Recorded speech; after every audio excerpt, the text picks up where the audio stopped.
அரசு தரப்பில் உயிரிழந்தவர்களுக்கு நிதி உதவி ஏதாவது கொடுக்குறீங்களா? மருத்துவ சிகிச்சையில் இருக்கிறவங்களுக்கு ஏதாவது அனௌன்ஸ் பண்ணியிருக்கீங்க?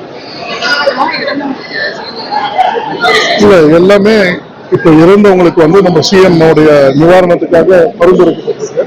அது இல்லாம இண்டஸ்ட்ரியல் ஆக்ட் பிரகாரம் அவங்களுக்கு வர வேண்டியது அதை வந்து சீக்கிரமா செயல்படுத்தணும்னு சொல்லியிருக்காங்க. அது சீக்கிரமா செயல்படுறதுக்கு நடவடிக்கை எடுக்கணும். இன்னும் டிக்ளேர் பண்றேன் சார். இன்னும் எல்லாத்தையுமே பேசணும் சார். இந்த மருத்துவமனையில மட்டுமே 6 பேருக்கு மேல உயிரிழந்திருக்காங்க. நிறைய பேர் உயிரிழந்த நிலையிலே இது வந்து முன்னாடி நாங்க வந்து அதாவது உங்க முன்னாடி வந்து நாங்க கரெக்டா பேசிட்டு இருக்கோம்.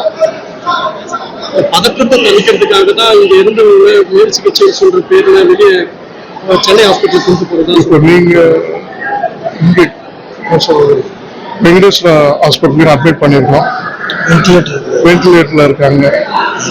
எல்லாருமே வந்து இது வரைக்கும் 2 பேர் தான் வந்து இந்த வடமாநில தொழிலாளர்கள் அந்த பதிவை ஒழுங்கா அந்த நிறுவனம் வச்சிருக்காங்க. அது எல்லாமே எடுத்து சொல்லியிருக்கோம். முதல்ல கேட்டது அந்த கேள்விதான். சிறுமி உயிரிழப்புக்கும் இந்த மாதிரி தகவல்களை முறையா வந்து வாங்கி பதிவு செய்யணும்னு சொல்லி எஸ்பி சார் சொல்லியிருந்தாங்க. இப்ப இந்த நிறுவனத்துல அப்படி ஏற்பட்டிருக்கு. நாட்கள் 3 நாட்ல வந்து இதெல்லாம் நடந்திருக்கு.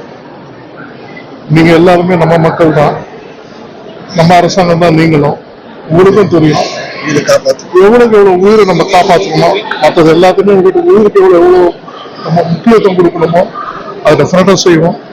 நிச்சயமா செய்வோம். எங்க கூட நீங்களும் துணை இருந்து போயிட்டு காப்பாற்றணும். எல்லாத்தையும் பார்க்கலாம். சரிங்களா? மற்றும் ஆப் ஸ்டோரில் இருந்து பாலிமர் செயலியை QR கோடு மூலம் பதிவிறக்கம் செய்யுங்கள். செய்திகளை உடனுக்குடன் பெறுங்கள்.